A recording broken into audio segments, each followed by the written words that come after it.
మధ్య చూస్తే చిన్న పిల్లలు మొబైల్స్‌కి అడిక్ట్ అయిపోయి, అడిక్ట్ అయిపోయి వాళ్ళు గూడా ఎక్కువ ఇట్లా హ్మ్. చేస్తా ఉంటారు. అంటే అది ఫ్యూచర్‌లో ఏమైనా ఇబ్బంది ఉంటదా సార్ యెస్. వాళ్ళకి? అదంతా ఒక వాళ్ళకి గూడా అబ్నార్మల్ పొజిషన్‌లో ఇలా కంటిన్యూస్‌గా చూస్తా ఉంటే, ఆ! వాళ్ళకి గూడా ఈ మొబైల్ సిండ్రోమ్స్ అనమాట. మొబైల్ నెక్ ఓహ్! సిండ్రోమ్. సో, దానివల్ల ఈ ఏరియాస్‌లో అంతా ఓవర్‌గా స్ట్రెచ్ అయ్యి మజిల్స్ హ్మ్.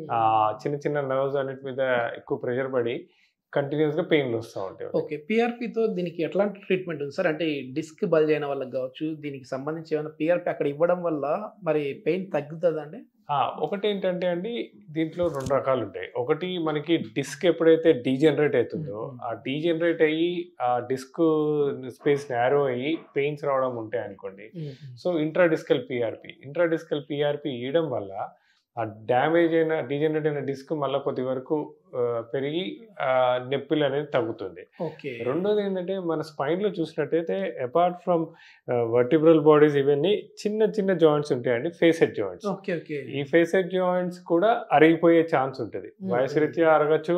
దాని మీద స్ట్రెయిన్ పడ్డా అరగచ్చు. అని ఇంతకుముందు నేను చెప్పాను కదా! ఇంప్రాపర్ పొజిషన్‌లో అవును. కూర్చున్నప్పుడు దాని మీద ఎక్కువ స్ట్రెయిన్ పడి గంటల తరబడి అంటే కింద హ్మ్. కూర్చొని సిస్టమ్ వర్క్ చేసినప్పుడు అలాంటిటప్పుడు ఆ ఫేసెట్ జాయింట్స్‌లో కూడా కొద్దిగా మార్పులొస్తాయి.